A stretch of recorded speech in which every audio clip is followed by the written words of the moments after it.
Hello students, this is Miss Pooja Arun Matre, lecturer in Electronics and Telecommunication Department in Praveen Patil College of Diploma Engineering and Technology, Bhinder East.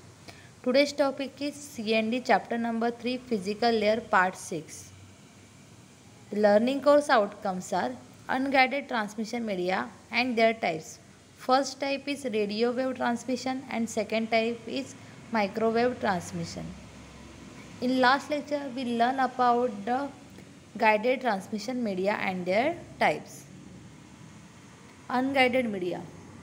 Unguided medium transport electromagnetic waves without using a physical conductor. That means without using any channels, unguided media transport a signal using the electromagnetic waves. So this type of communication is often referred to as a wireless communication. Unguided transmission media consists of means of data signals to travel but nothing to guide them along a specific path. So in unguided media, the data signals are not bound to cabling media. So it is known as a unbounded, that means wireless media. Unguided signals can travel from the source to the destination in several ways.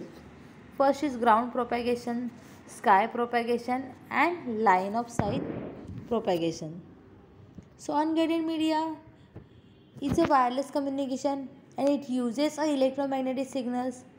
So the signals propagates the form of electromagnetic waves.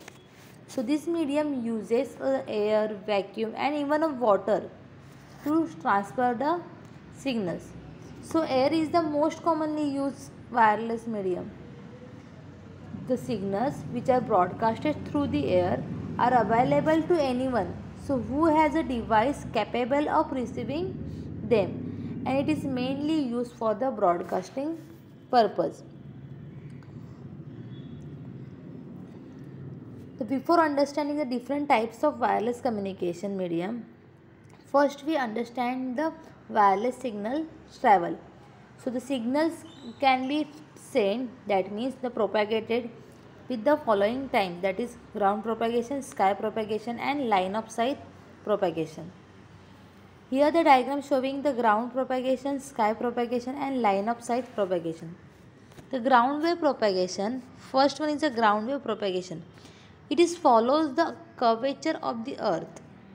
That means curve of the earth is followed by the ground wave propagation to transfer the signals, and the ground waves have a carrier frequency up to 2 megahertz. The AM radio is the example of the ground wave propagation. The ionospheric propagation bounces off the earth ionosphere layer in the upper atmosphere. Second type is the sky wave propagation. So in this type, the signals reflected from the ionized layer of the atmosphere back down to the earth. The signals propagated reflected from the ionized layer of the atmosphere which is back down to the earth. The signal can travel a number of hops back and forth between the ionosphere and the earth's surface. So the example is amateur radio and CB radio. Third type is a line of sight propagation. So in third type of propagation, it transmits exactly in the line of sight.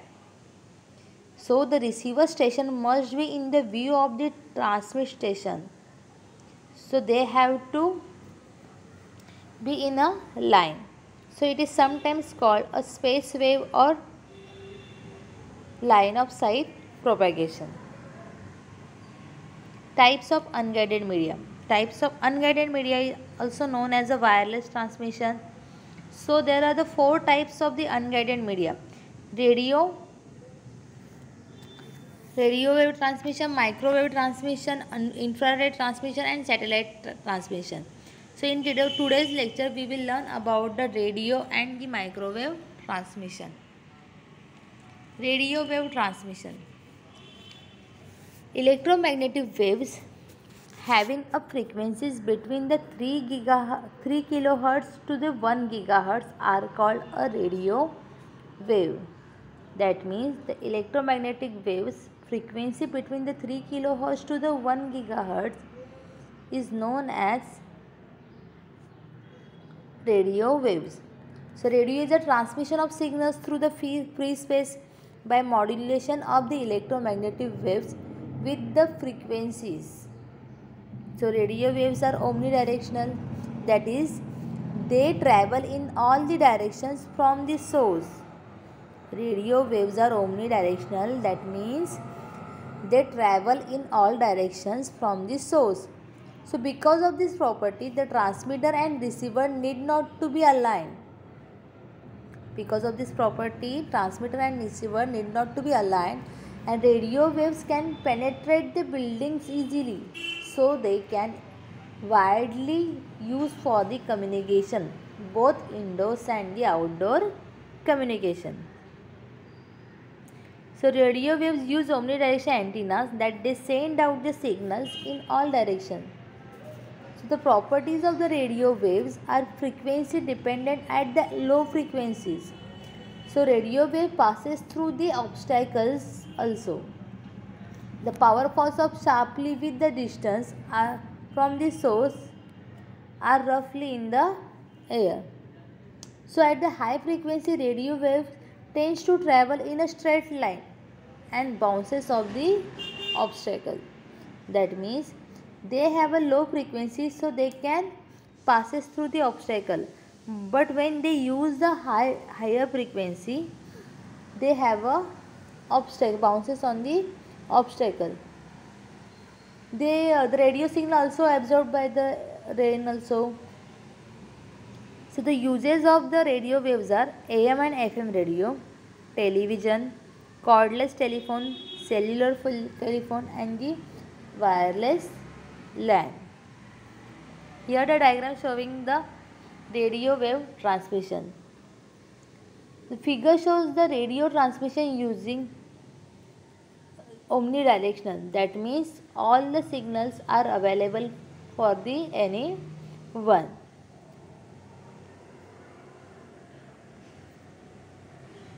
Applications of the radio wave transmission.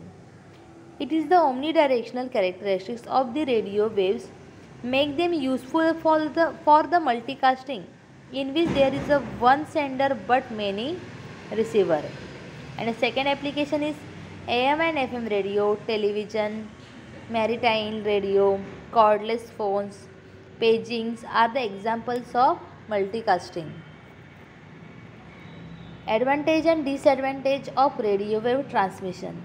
Advantages of radio wave transmissions are: it is simpler than the microwave, cheaper, and the no license needed. For use of the radio, there is a no license.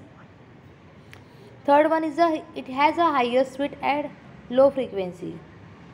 Disadvantage of the radio wave transmission is it is travel in a straight line only, and it has a limited number of free frequency band, and it is shielding of the radio wave is very difficult. Second type of the unguided media is microwave transmission. The electromagnetic waves having the frequencies between the 1 gigahertz and 300 gigahertz are called microwave transmission. So microwaves are unidirectional.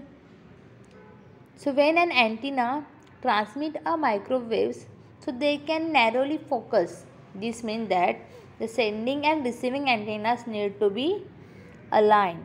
So microwave signals are used to transmit the data without any cable, and the microwave propagation is line of sight. So microwave communication is widely used for the long distance telephone communications, cellular telephones, television distributions, and other uses. So electromagnetic radiation beyond the frequency range of the radio and the television can be used to transport the information.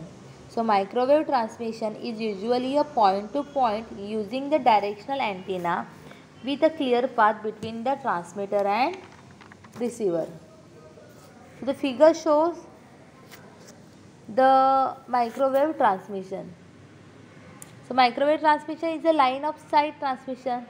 So the transmission station must be visible and contact with the receiver station.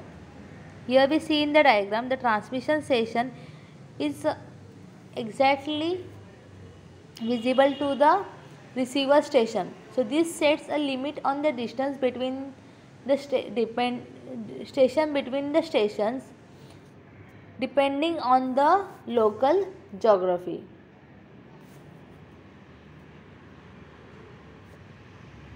There are the types of antennas are used in a microwave communication are parabolic dish and horn. First one is a dish antenna and second one is a horn antenna. A parabolic dish antenna can be used to focus the transmitted power into a narrow beam to give a high signals to the noise ratio. And before the advent of optical fiber, some long distance telephone transmission systems were heavily dependent on the use of the series of the microwave towers.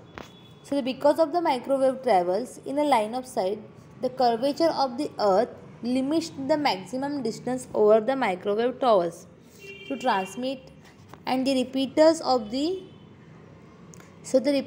needed to compensate for this limitation. Advantage and disadvantages of the microwave transmission.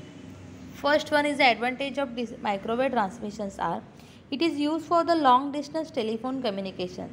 It carries thousands of voice channels at the same time and they can carry the high quantity of the information. Disadvantages are attenuation by solid objects, that means obstacles, reflected by the atmosphere and reflected from the flat surface like water and metal. The applications of the microwave transmissions are microwaves due to their unidirectional properties are very useful when unicut, that is one-to-one communication is needed between the sender and receiver. So they are used in a cellular phones, satellite networks and the wireless LAN. So there are the two types of microwave transmissions are terrestrial microwave and satellite microwave. Terrestrial microwave transmission.